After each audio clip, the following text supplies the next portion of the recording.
Buenísimo. Bueno, para arrancar te queríamos preguntar si querés arrancar presentándote, Sí, contando cuáles son tus estudios y eso. bueno, sí, cómo no.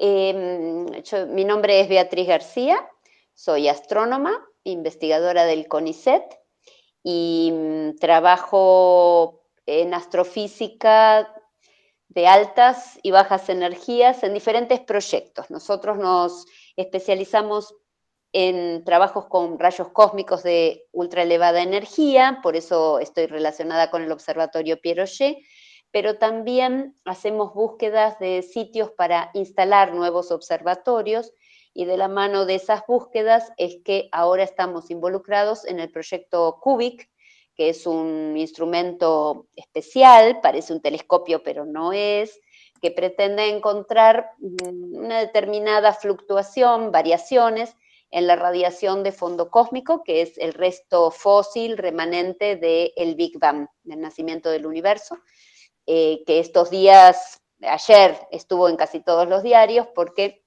estamos analizando el instrumento aquí en la Argentina y pronto se va a instalar en la Puna salteña. Así que, bueno, sí, desde siempre que me dedico a la astronomía, fue mi carrera original, no me equivoqué de carrera, cosa que a veces sucede, y me he dedicado a la astronomía desde que salí de la escuela secundaria, como estudiante, como becaria y después como investigadora. Bien. ¿Qué te motivó a seguir la carrera de astronomía? ¿Cuál fue el factor decisivo? Vaya uno a saber, yo la verdad que no creo en las vocaciones de ninguna manera, eso de yo nací para ser médico.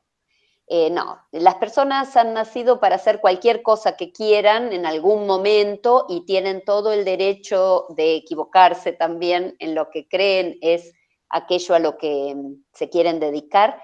Es difícil elegir carreras, sobre todo porque uno no tiene la oportunidad en la formación previa, principalmente en la escuela secundaria, de ver las alternativas. Uno no conoce todas las alternativas respecto de lo que podría ser una actividad de la cual se viva. Uno no quiere seguir una carrera que obligue a trabajar en otra cosa, por ejemplo, ¿no? Cuando uno dice voy a seguir en la universidad, se supone que es para hacer de esa carrera su vida.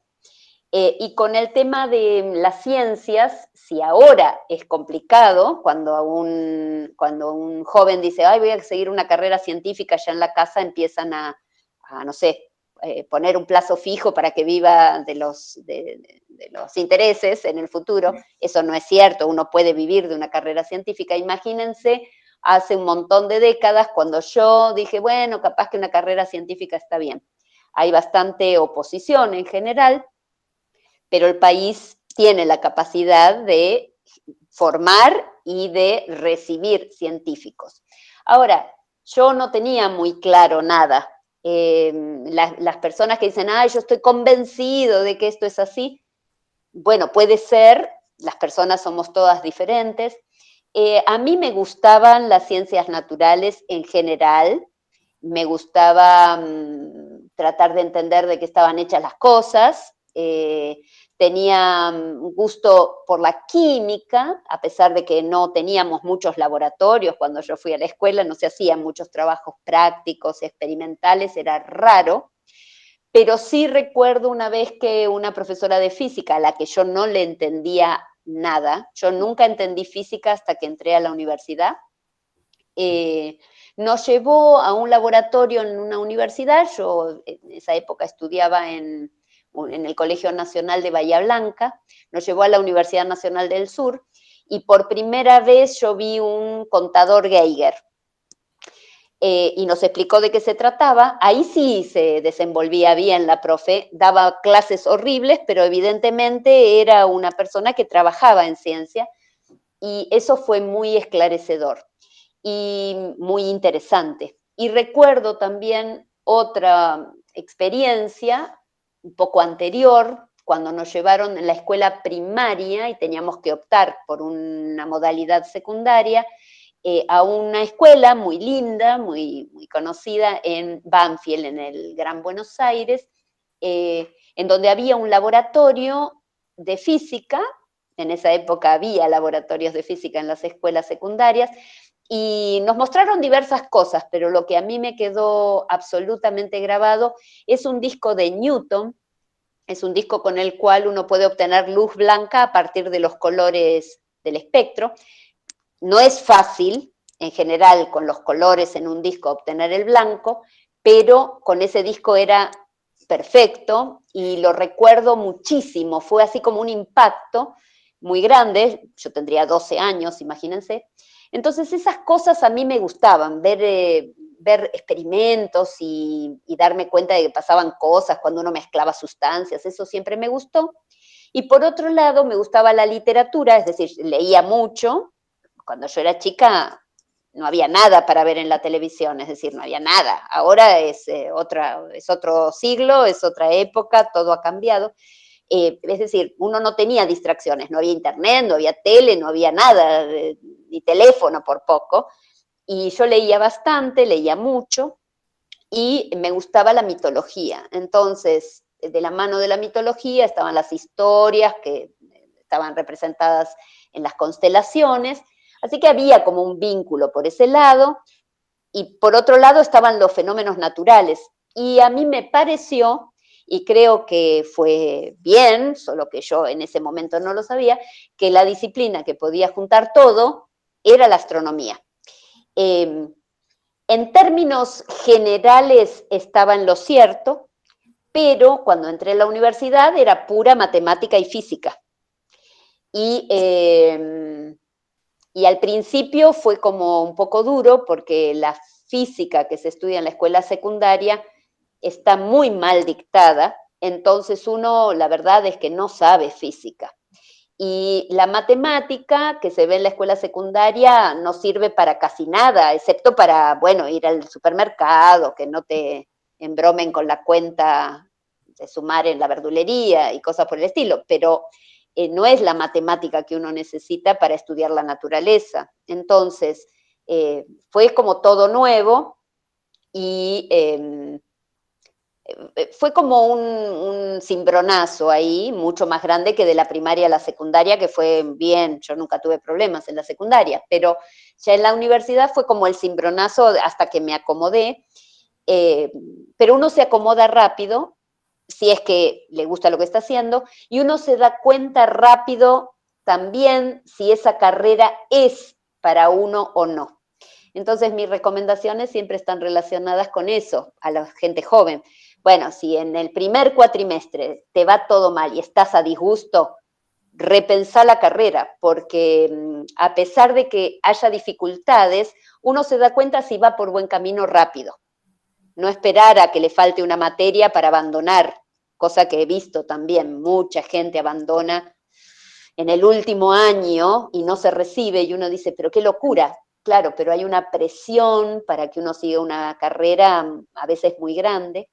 Entonces, bueno, fue esa combinación. Yo en ese momento, cuando ingresé, fue pura matemática y física, no había ni un profesor que hablara de historia, de mitología, a nadie le importaba nada eso, pero la realidad es que desde el punto de vista global, cuando uno empezó a ver cosas que en la facultad no le daban, ¿no? Esas cosas de la historia y de cómo la astronomía realmente apareció en el planeta y se desarrolló, es una disciplina que efectivamente une todas las disciplinas. Entonces, estaba en lo cierto, lo que pasa que después la formación académica está muchísimo más acotada y controlada. Claro. Bueno, yo tenía una pregunta con respecto a eso que decías de que por ahí estudiar ciencias es un poco tema tabú, difícil de ver la salida laboral, y bueno, y más antes todavía. Cuando elegiste tu carrera, ¿te dio miedo el tema de la salida laboral o cómo te convenciste o cómo pudiste decir, bueno, no me importa cómo vaya a ser la salida laboral, la estudio igual? No, yo nunca tuve en mente el tema de si iba a poder tener un salario, un sueldo de esto, es decir, no fue lo que me condicionó, pero sí lo que generó una tremenda pelea durante toda mi carrera con mi familia, porque el argumento era, bueno, si te gusta la matemática y la física, seguí ingeniería, que va a tener una salida laboral concreta, es decir, te vas a dedicar a algo que te dé plata. Pero a mí no me gustaba la ingeniería, es decir, yo no, me gustaba saber cómo funcionan las cosas y todas esas historias, pero yo no quería hacer cosas o generar electrónica o trabajar en esa época no había ni comunicaciones, así que ni se me hubiera cruzado por la mente el tema comunicaciones, pero o hacer puentes o caminos y edificios. No, eso a mí no me interesaba, a mí me gustaba investigar cómo funcionaban las cosas y para eso a mí me parecía que tenía que hacer una carrera científica. Si bien en la escuela secundaria eso no fue muy empujado, porque si ahora hay dificultades para que las chicas participen de los laboratorios, hay que empujarlas para que se pongan en la primera fila y que metan las manos en los circuitos eléctricos. Es decir, cuando uno las empuja, se meten, por supuesto, pero de entrada son los varones los que van al frente. Pero eso es un error de educación, obviamente, hay que modificar completamente esa aproximación.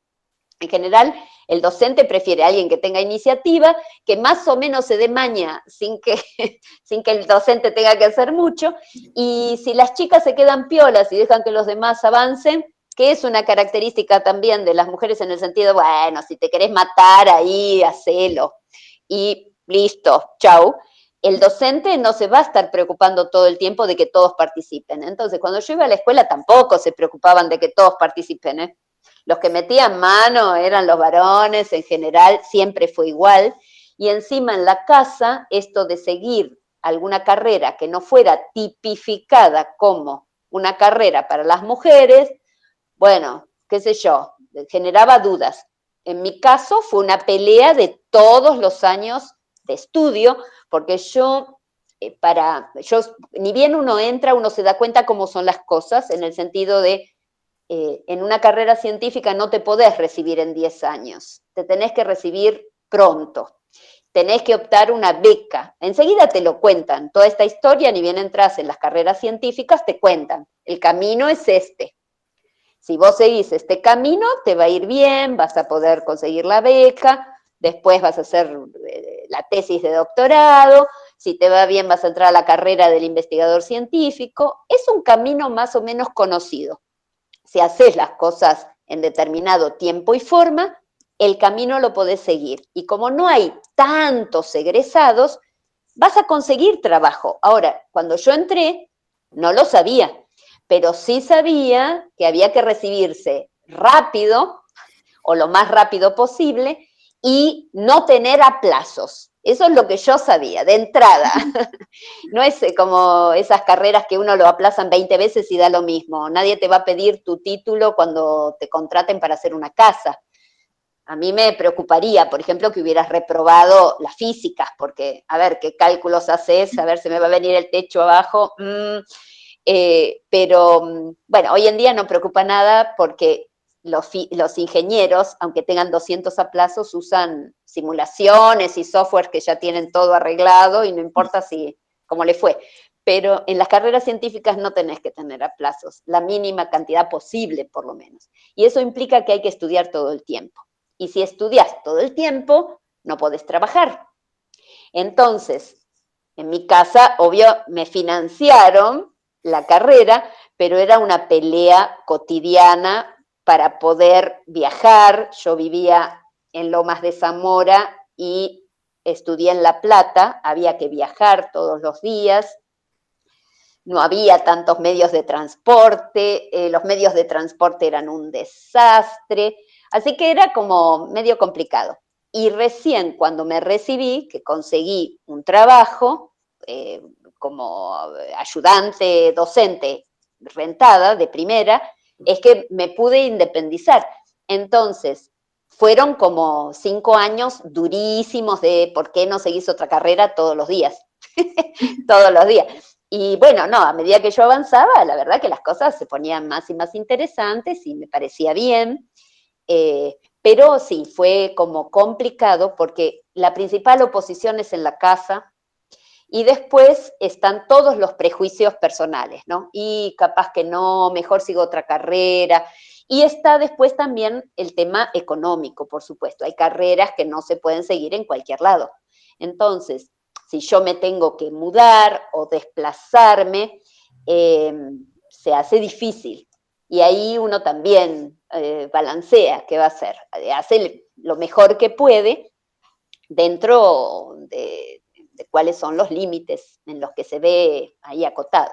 Yo tuve muchísimos problemas así de poder seguir adelante la carrera porque, bueno, la falta de apoyo en la casa se traduce en, bueno, toma, esta es la cantidad de dinero que te doy, y capaz que eso alcanzaba solo para viajar.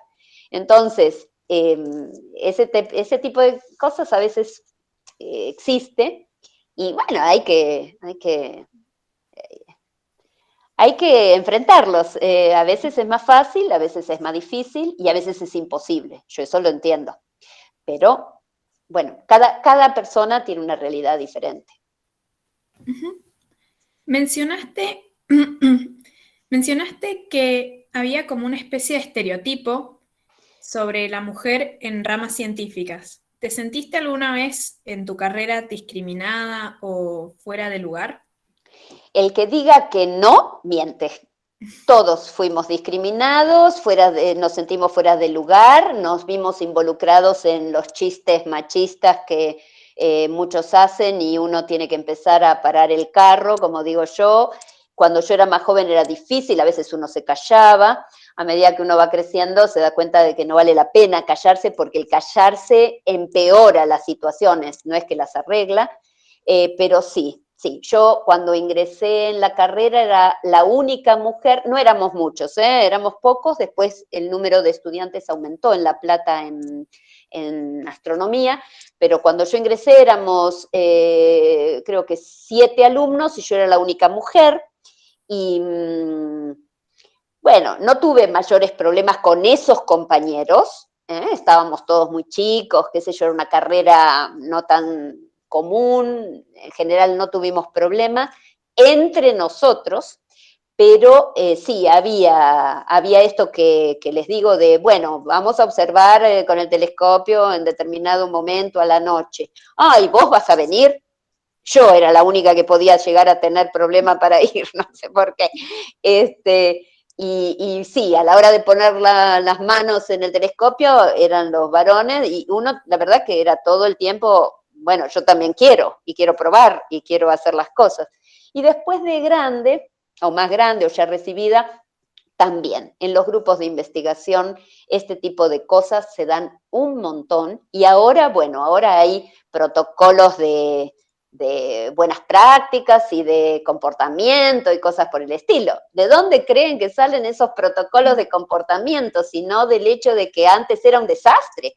Ni bien uno dice, a ver, el protocolo antiacoso, si nunca hubiera habido un problema, ¿me quieren decir si necesitábamos un protocolo en donde se pongan de manifiesto problemas de acoso laboral, de acoso psicológico?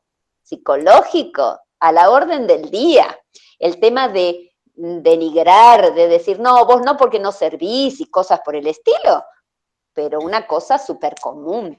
Así que sí, que lo había y lo hay, lo sigue habiendo. El solo hecho de escuchar, por ejemplo, en un grupo, a alguien que dice, no, esto no lo puedo decir porque si no me van a denunciar. Bueno, no lo digas, no lo digas. Sigue habiendo ese tipo de cosas. No hay igualdad absoluta y la pelea es cotidiana y en todos los ámbitos, permanentemente. ¿Algún mensaje que les quieras dar a las chicas que se están desarrollando en disciplinas científicas acerca de esta especie de discriminación? No, simplemente que no se dejen avasallar, que no permitan que las traten mal o que las discriminen, que no se transformen en lo mismo que las estructuras patriarcales. Acá no estamos hablando de ser un hombre, entonces voy a tener éxito. No, cada uno en su género, sea cualquiera el género, la identidad de género que uno tenga, cada uno en su estructura, en su pensamiento, pero buscando la igualdad.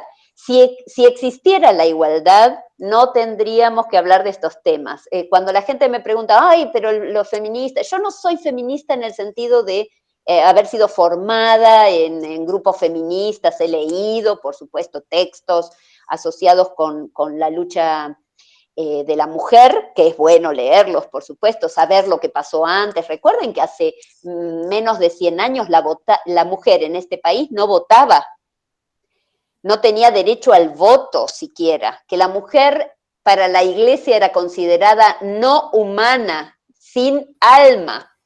Es decir, estamos hablando de cosas espantosas de hace muy poquito tiempo. Entonces, no hay que dejarse avasallar, hay que pelear por la igualdad. Si la igualdad existiera, no estaríamos hablando de que hay discriminación o que las mujeres eligen algunas carreras o que en la escuela están separadas, bueno, vos para acá y vos para allá. No, deberíamos todos tener acceso a todo. Y respecto de lo que algunos me dicen, bueno, pero él es más fuerte, entonces va a poder levantar esos pesos y vos no, y qué sé yo. Mi respuesta de siempre es, para levantar los pesos se inventó la palanca. Es decir, nosotros lo que tenemos que buscar es la manera de poder hacer las mismas cosas si es que hay algún impedimento de tipo físico. Impedimentos mentales no existen. Lo único que existe es la mala educación en ese sentido y las malas estructuras que nos inculcan y que finalmente hacen mella. No crean que uno cuando dice, ay, no sé si voy a hacer esto o no voy a hacer, uy, están jugando al fútbol, ¿iré o no iré? Uno se está discriminando porque sabe que capaz puede haber un problema. Ahora, ese capaz, ¿de dónde viene? ¿Es realmente del mundo exterior a una misma o es que ya estoy tan acotada por la educación que he recibido que finalmente hizo mella? Bueno, las personas que somos adultas mayores como yo, hay que hacer un ejercicio fuerte para romper con eso, porque es un machaqueo de muchos años, de no, bueno, a ver, la pollera. Les voy a dar otro ejemplo. La vestimenta. Cuando yo iba a la escuela, estaba en 4º año de la escuela secundaria, cuando se levantó la prohibición, y les digo claramente prohibición, de que las chicas fueran a la escuela en pantalones. 4º año de secundaria. O pollera o nada. Si hay una prenda que yo odio, es la pollera. La detesto. Fue levantarse la prohibición de ir a la escuela en pantalones para que yo me pusiera los pantalones y no me los sacara nunca más en la vida. Yo no tengo una sola pollera en mi casa, en mi guardarropa. Es una prenda incómoda. La gente que le gusta dice, no, es fresquita. Ponete un short, ¿qué querés que te diga? La odio. Bueno, miren qué tontera. Es una tontera si se quiere. Bueno, pero estaba prohibido usar pantalones en la escuela. Yo iba a una escuela del Estado, ¿eh? No iba a una escuela religiosa o confesional. Era una escuela pública. Entonces, así como hablamos del voto, hablamos hasta de la forma de vestir. En cualquier cosa hay discriminación y lo que hay que hacer es todos los días correr un poquito ese límite que nos impide ser iguales entre todos iguales. Inclusive, si los varones quisieran ponerse pollera, por mí que lo hagan. ¿Saben cuánto tiempo van a durar? 2 días, porque solo los escoceses pueden andar con polleras por ahí, porque es parte de su cultura. Pero francamente, ¿no? Y cuando hace frío, ni les digo. Es espantoso. Entonces, Ese es solo una anécdota, pero lo que hay que hacer es eso. Hay que todos los días y hay que inspeccionarse a uno mismo, porque a veces uno también se descubre en actitudes de estas, no, vos no, ¿cómo vos no? Cualquiera puede hacer cualquier cosa, o cuidado con esto, o una madre que dice, no, pobrecito, él es varón, anda a lavar vos los platos. ¿Cómo? ¿Cómo? O hacer la cama, o barrer el piso, o lo que fuere, o lavar la ropa. ¿Cuál es el problema de lavar la ropa, hacer la cama o lavar los platos? Cualquiera puede hacerlo. Entonces, hay que cambiar la mente, pero hay que autoinspeccionarse, porque uno y una también se descubre a veces en actitudes justamente de discriminación. Sí. Sí, bueno, muchísimas gracias. Y bueno, con eso también preguntarte qué pensás del proyecto STEM, que tiene bastante que ver con esto que estabas diciendo.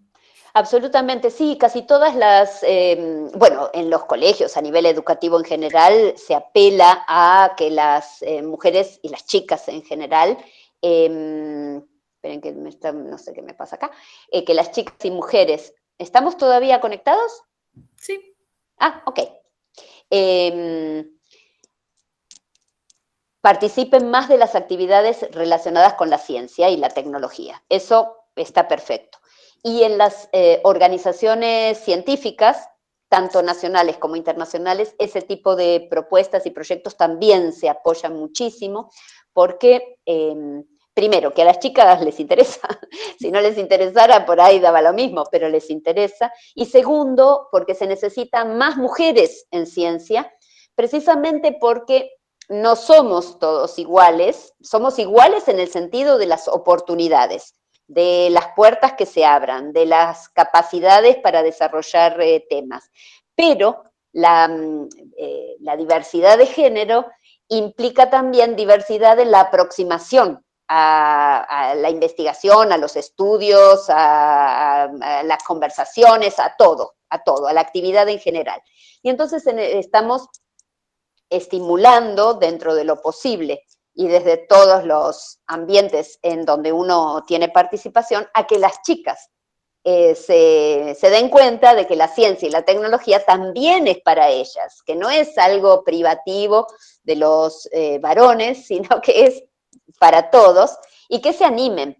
Y bueno, ustedes bien saben, hay muchas mujeres que han sido muy exitosas en ámbitos en donde tradicionalmente, no sé por qué, la gente piensa que los exitosos son los varones. Y el ejemplo más claro es Ada Byron, que seguramente ustedes la tienen por allí en algún lugar, porque Ada Byron es la creadora de la computación y del software y de desarrollos informáticos. Y bueno, era una chica, a ver, ¿cuál es el tema?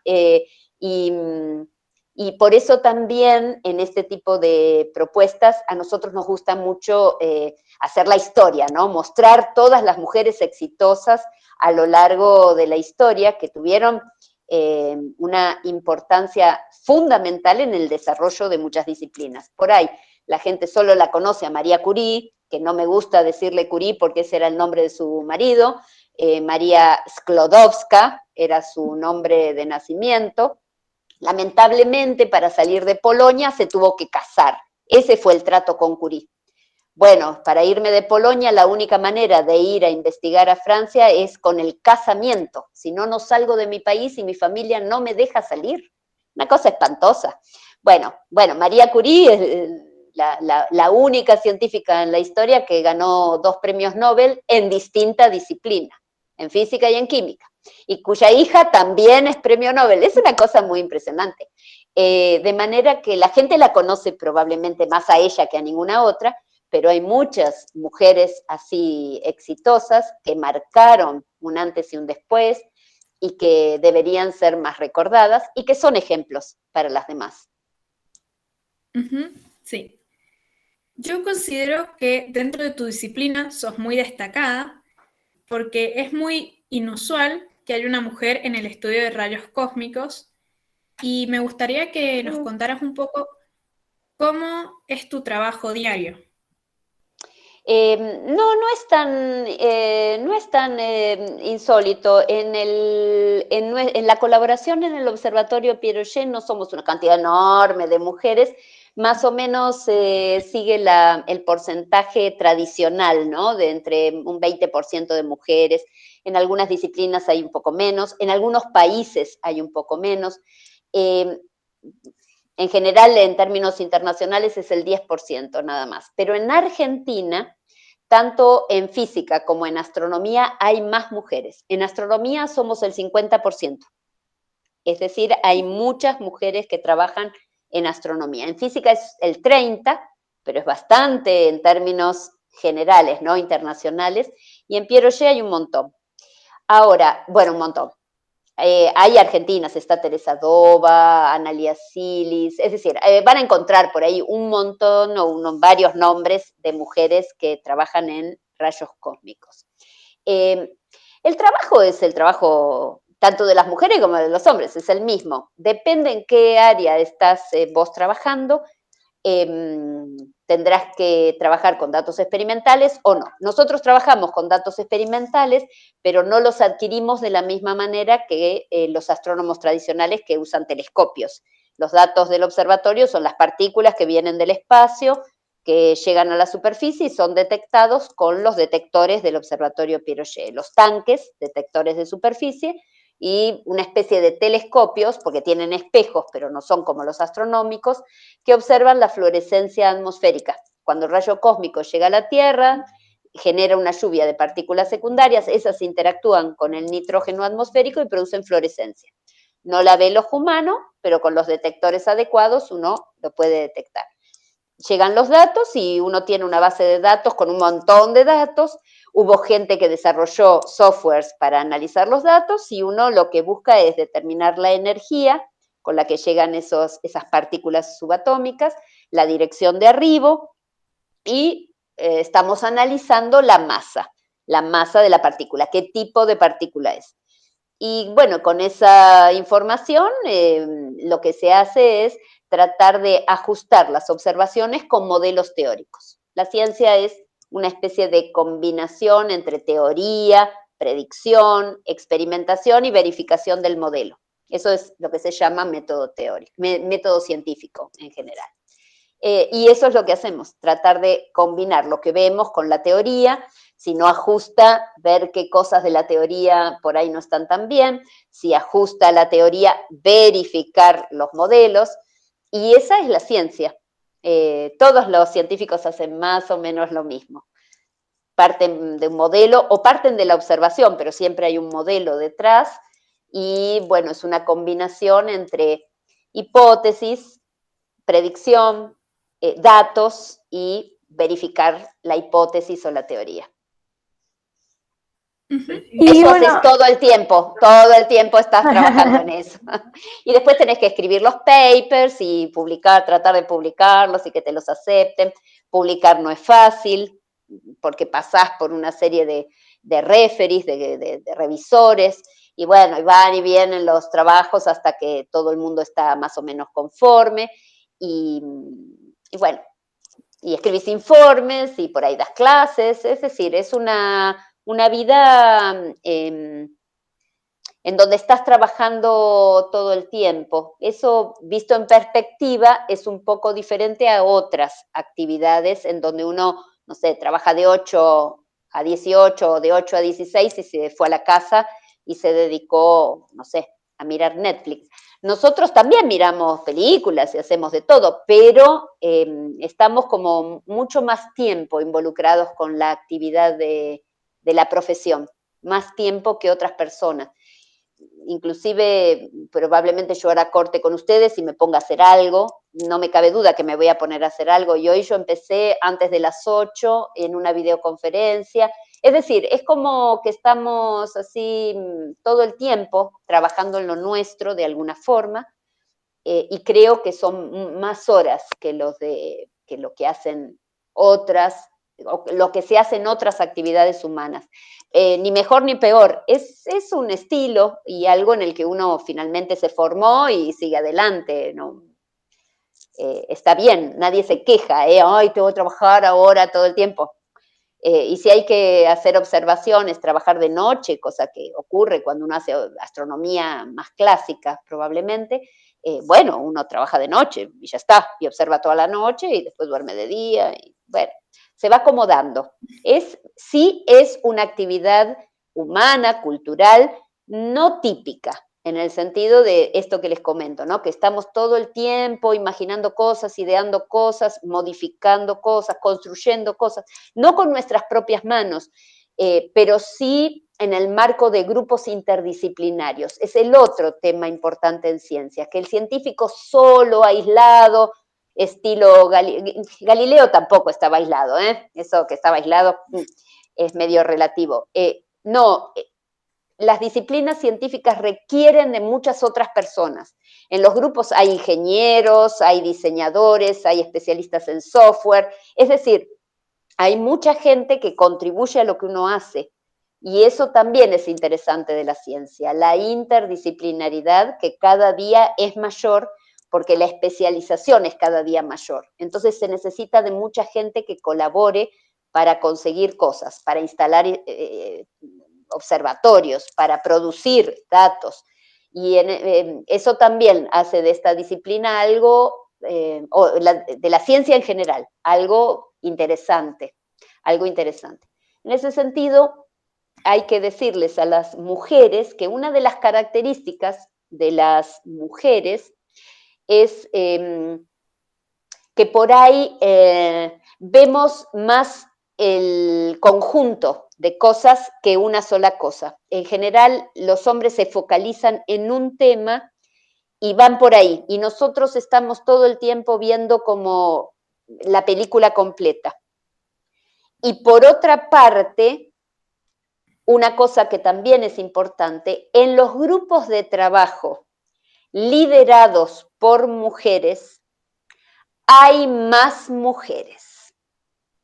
Y en los grupos de trabajo liderados por hombres, lo que yo observo es que hay pocas mujeres y en general las mujeres se terminan cambiando de grupos.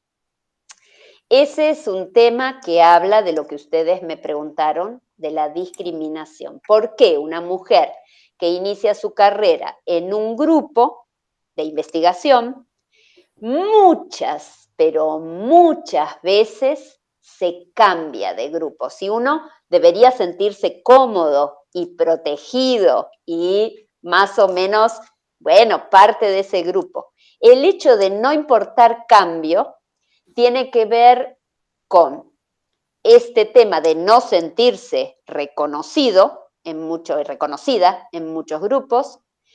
Y por otro lado, otra característica de las mujeres, no tenemos ningún problema en cambiar de tema. Y los hombres sí. Bueno, miren la María Curie, un premio Nobel en física, otro premio Nobel en química. Es decir, en general no tenemos problema de, bueno, hay que cambiar de tema, cambiamos. Hay que reorganizar todo lo que hice, lo reorganizo. Y en cambio los hombres son muchísimo menos flexibles en ese sentido. Así que necesitamos más mujeres, porque así va a haber más mujeres en los grupos de ciencia. Hablando de esto de los grupos de ciencia, yo te quería preguntar cómo está conformado tu grupo de investigación. Bueno, en nuestro equipo hay un balance exacto entre hombres y mujeres. Hay ya ahora tengo 2 becarias mujeres, un becario hombre. Tenemos nuestra especialista en diseño y en diseño es una mujer. Hay 3 técnicos de CONICET y somos 2 investigadores a cargo del grupo, un hombre y una mujer. Es decir, está todo equilibrado. Mi grupo de Mendoza está 50 y 50. Y sí han pasado algunas mujeres que no han permanecido en el grupo porque han querido cambiar de tema, y eso yo lo estimulo muchísimo. Entonces, En el caso de nuestro grupo, se han doctorado, ya casi hay una chica que está ya terminando, tenemos 3 mujeres doctoradas y un hombre doctorado. Es decir, las mujeres continúan, las mujeres, exceptuando una que no tiene hijos, las demás tienen hijos. Ese es el otro tema de los grupos en donde hay mujeres. Cuando las mujeres tienen hijos, que es precisamente en la época en donde uno tiene que recibirse, empezar a escribir papers, entonces todo se hace más difícil. En los grupos en donde los líderes son hombres, las cosas se ponen un poquito difíciles. En cambio, donde hay mujeres, uno sabe que es lógico, que es así, que necesitan tiempo, que van a tener la licencia, etcétera, etcétera, y todo el mundo tiene sus hijos, se doctora igual y entra al CONICET. Entonces, también se necesitan más mujeres para eso, ¿no? Para que uno, si elige como parte de su vida formar una familia, hay gente que no, pero hay gente que sí, que va a formar una familia. La familia no se puede formar cuando uno tiene 50 años. La familia se forma justamente en la época de mayor productividad científica. Y entonces ahí hay que balancear las dos cosas. ¿Se puede? Por supuesto que se puede. Lo que pasa es que también se necesita un ambiente que favorezca a que eso sea normal y no traumático. Cuando los jefes son hombres, se transforma en algo traumático. Uy, otra vez tenés que salir, uy, otra vez se te enfermó tu hijo, uy, otra vez, bueno. Ese tipo de cosas son muy normales, ¿eh? Bueno, ahora tengo que ir a amamantar. ¿Pero cómo? ¿Pero cómo qué? ¿Cómo que es así?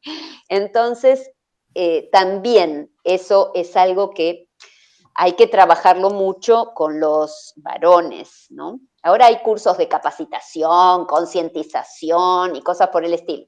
Yo he pasado por esos cursos y les digo que en los cursos se escuchan cosas insólitas como yo nunca sufrí ningún tipo de discriminación. Bueno, me permito dudarlo, por supuesto, porque no es cierto cuando alguien dice eso. Cuando alguien que es hombre dice, yo jamás discriminé, chao. Esto es como cuando dicen, yo no discrimino y te hacen algún ejemplo de qué amigos tienen, ¿no? Yo no discrimino a nadie y después se salen con cualquier cosa. Bueno, se escuchan cosas muy serias en estos cursos porque evidentemente todavía no hemos cambiado la mente. Uh-huh. Tengo entendido que sos autora de varios artículos y entre ellos uno me llamó mucho la atención que se llama Constelaciones del Zodíaco, Astronomía para ciegos y disminuidos visuales. Uh-huh. ¿En qué consiste este? Es un libro táctil, es un libro en donde se describe cómo fueron creadas las constelaciones, se seleccionan un juego de constelaciones porque las constelaciones de la esfera celeste, lo que se ve a simple vista, son 88, son muchas las constelaciones, entonces seleccionamos las que están en una región de la esfera celeste, que es la región donde el plano de la órbita de la Tierra corta el cielo, la eclíptica, y en esa zona hay 13 constelaciones, y esas 13 constelaciones son las del zodíaco. No son 12, son 13, así que aprovechamos para hablar un poquito de la diferencia entre astronomía y astrología. La astrología es una pseudociencia, todos sus principios son falsos, equivocados, ni siquiera considera las 13 constelaciones. El Sol no se proyecta la misma cantidad de días en cada constelación del zodíaco, ya no se proyectan donde ellos dicen que se proyecta, bueno, cambió todo. Entonces, aprovechamos eso para hablar de las constelaciones de las 13 del zodíaco, pero además el libro tiene todo el texto en braille y las constelaciones están visibles para los que podemos ver y en relieve para los ciegos. Esa fue nuestra primera producción de astronomía para la inclusión, así la llamamos, para la inclusión y la igualdad. Y después hicimos muchos otros proyectos asociados con modelos, maquetas, inclusive otros libros táctiles para ciegos principalmente y disminuidos visuales.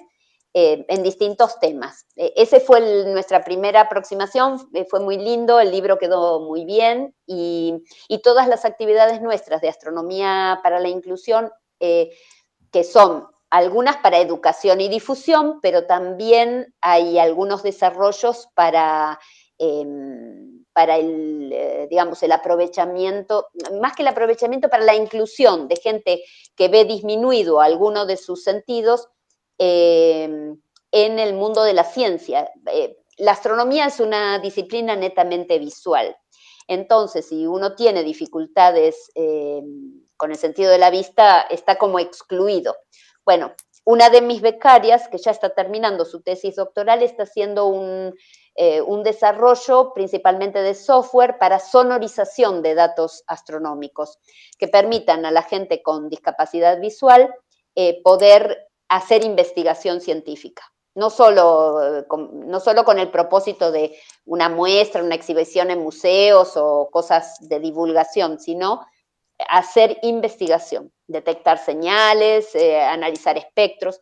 Y la verdad es que estamos contentos. Está linda la tesis que está haciendo, es una tesis bastante original.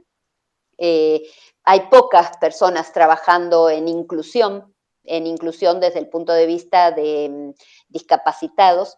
Y por otro lado, también estamos trabajando con algunos desarrollos para sordos. También. Sí, porque la lengua de señas es una lengua en sí misma, es como el inglés y el alemán. Es una lengua en sí misma, tiene una gramática, tiene vocabulario y tiene una estructura completamente diferente a la de las otras lenguas, es una lengua. Y entonces hay una gran dificultad para transmitir los contenidos, porque inclusive los sordos no pueden leer fácilmente un texto. Como la gramática de la lengua de señas es completamente distinta, leer, cuando uno dice, pero si tenés los subtítulos, sí, pero no. No es tan fácil para un sordo interpretar el subtítulo. Por eso se necesita intérprete. Por eso es importante que haya un intérprete. Ahora, el intérprete necesita vocabulario. Nosotros tenemos el abecedario, pero en lengua de señas no todos los términos tienen seña. Y en astronomía muy pocos términos astronómicos tienen seña. Entonces, si uno quiere identificar un objeto, tiene que deletrearlo. Pero deletrear lleva un tiempo enorme. Entonces, estamos haciendo todo un trabajo para generar las señas que estén asociadas con términos astronómicos. Bueno, y extrañamente también lo estamos haciendo con mujeres. La verdad que me parece buenísimo este proyecto de poder incluir a los ciegos también en la astronomía, porque esa es otra forma de inclusión, no solo la inclusión de género, sino también de todas las capacidades. Sí. Exacto. Cuando nosotros hablamos de inclusión, no solo hablamos de mujeres. Es cierto que la mujer se ha puesto, digamos, muy visible por las luchas detrás de la igualdad, pero hay otras minorías, y yo me niego a decir que las mujeres son una minoría, porque la verdad que no lo somos. ¿Vieron cuando dice las minorías y nos meten? No, ¿qué minoría si la mujer es la mitad? Y si no somos más, un poco más inclusive. Entonces, hay minorías que realmente son minorías que no están contempladas en ninguna parte, y que también están luchando por sus derechos, por la inclusión, por la igualdad, por la equidad. Bueno, muchísimas gracias, y ya para ir finalizando la entrevista, te quería preguntar si querías dejar alguna conclusión para el proyecto STEM. No, solo, sí, solo desearles suerte, que lo sigan adelante, que si es una iniciativa de ustedes quede como legado para las chicas que vienen detrás de ustedes, y que se consolide para que, todo el mundo se sienta seguro y segura de que uno puede hacer cualquier cosa que se plantee, que se proponga hacer, que no hay límites en lo que yo puedo desarrollar, que mi límite es el borde de mi cuerpo, pero que mi mente puede ir mucho más allá y que no se necesita, como les decía más temprano, demostrar ninguna fuerza, ningún poder sobrenatural o ser una supermujer ni nada por el estilo, que precisamente la tecnología llegó para enseñarnos que aunque no podamos mover esta mesa, va a haber algo que la va a levantar y no son nuestros músculos. Es el poder de nuestro cerebro creando el elemento que va a levantar la mesa o el pedazo de piedra, ¿no? Así que simplemente eso, desearles mucha suerte, que sea no solo una actividad del momento y de ustedes que tienen la iniciativa, sino que sobreviva a lo largo del tiempo y que finalmente consiga los objetivos, ¿no? Que más chicas estén involucradas en actividades de ciencia y de tecnología. Bueno, muchísimas gracias por habernos hecho esta charla. Fue muy útil y muy, muy explicativa. Y muchísimas gracias. No, muy agradecida, chicas. Que tengan muchísima suerte. No, dale, muchas gracias por tu tiempo y